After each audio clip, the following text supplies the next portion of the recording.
Have you ever felt that the more you give, the less they value you? It is one of the most painful realizations of human nature that we rarely value what we see every day. The air we breathe, the sun that rises, and the person who is always there. We stop seeing them because they are certain, they are expected, they are replaceable.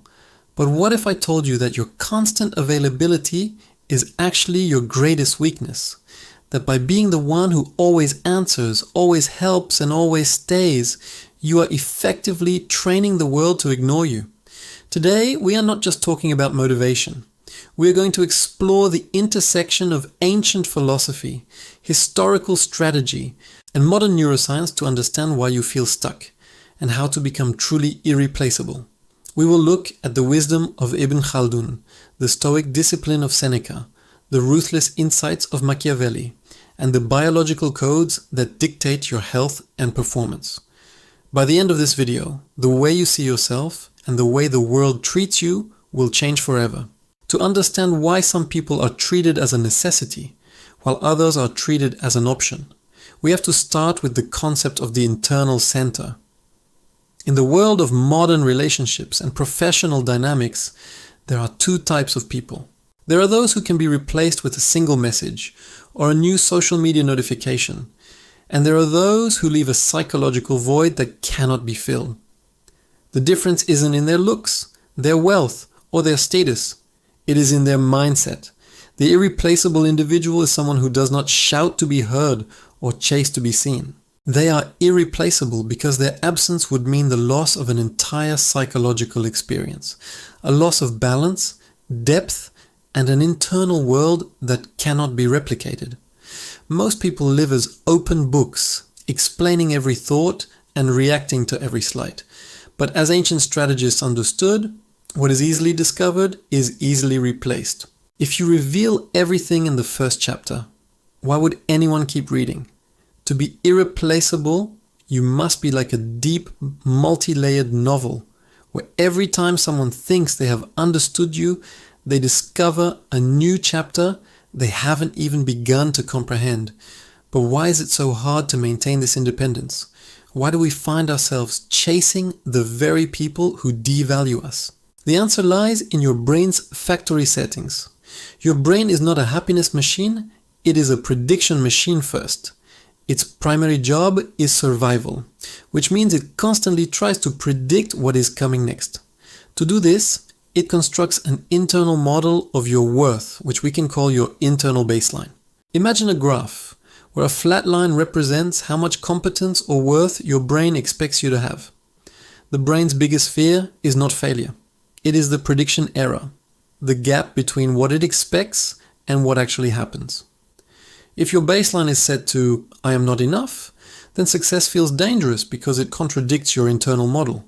This is the root of self-sabotage. You might stay up late playing video games before a big exam or scroll through social media for hours when a deadline is looming. You aren't just being lazy. You are protecting your internal baseline. By sabotaging yourself, you ensure that if you fail, you can blame the handicap rather than your actual worth. You are trading your long-term potential for a moment of immediate, predictable safety. To break this cycle, we must apply the principles of the Sigma mindset and Stoic discipline. The first law is that a person's value does not come from the approval of others. If you build your identity on a relationship or a job, your psychological stability will collapse the moment that relationship shakes. The irreplaceable individual lives in the center of their own self. They have a path, a vision, and a private world that exists whether or not anyone else is watching. This creates a powerful psychological effect. It sends a silent message to the world. I am self-sufficient. Your presence is an addition, not a necessity. When you stop seeking external validation, you move from being a needy follower to a sovereign leader. Machiavelli observed that the most dangerous form of power isn't the one imposed by force, but the one that works in the shadows of perception. People judge with their eyes more than their hands. By maintaining a level of conscious mystery and not explaining every move, you force the world to treat you with caution and respect. This leads us to the power of strategic silence and the space between stimulus and response. Seneca, one of the greatest Stoic philosophers, spent a lifetime reflecting on self-control. He understood that when we are criticized or attacked, our first instinct is to react from a place of the wound. But reacting from the wound only hands control to the person who hurt you. It tells them exactly where your weaknesses are. The truly powerful person creates a gap. When an insult is thrown, they do not catch it. They observe it. This gap is the location of your freedom. By creating even a few seconds of silence before responding, you stop being the subject of the situation and become the observer. In that silence, you can ask the most difficult question: is there any truth in this? Most violent reactions are defenses against an attack that hits something real. If you can sit with the discomfort without acting, you train your brain's internal brake pedal, the right inferior frontal gyrus, to handle emotional pressure. This is called urge surfing. You notice the heat of the impulse. You track its intensity. And you wait for it to crash like a wave. By not acting, you are doing a psychological rep in the gym, making yourself stronger for the next test. While we work on the mind, we cannot ignore the biology that supports it. You can read every book on philosophy, but if your body is in a state of chronic stress, your rational brain will always be hijacked by your amygdala. To decrease your biological age and increase your psychological power, you must master the 5 pillars of health. First is sleep. Sleeping at the right time, between 10 p.m. and 4 a.m., is when your growth hormone is at its peak and your brain clears out metabolic waste. If you lack sleep, your internal brake pedal is physically weakened, making it impossible to stop impulsive, self-sabotaging behavior.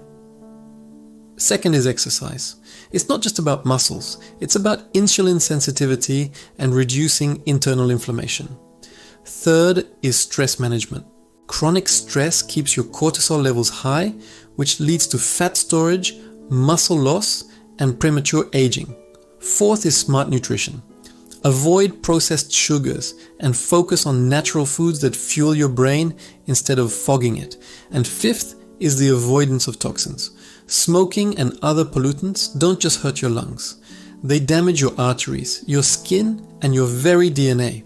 You cannot be a person of high value if you are poisoning the vessel that carries your consciousness. The concept of the oppressed human helps us understand the social dimension of this struggle. In many societies, we are conditioned into relationships of dominance and submission. We see it between bosses and employees, teachers and students, and even parents and children. When an individual is constantly suppressed, they lose their sense of self-worth and begin to identify with the oppressor. They start to hate their own identity and seek to disappear into the world of the powerful. To become irreplaceable, you must break this psychological chain.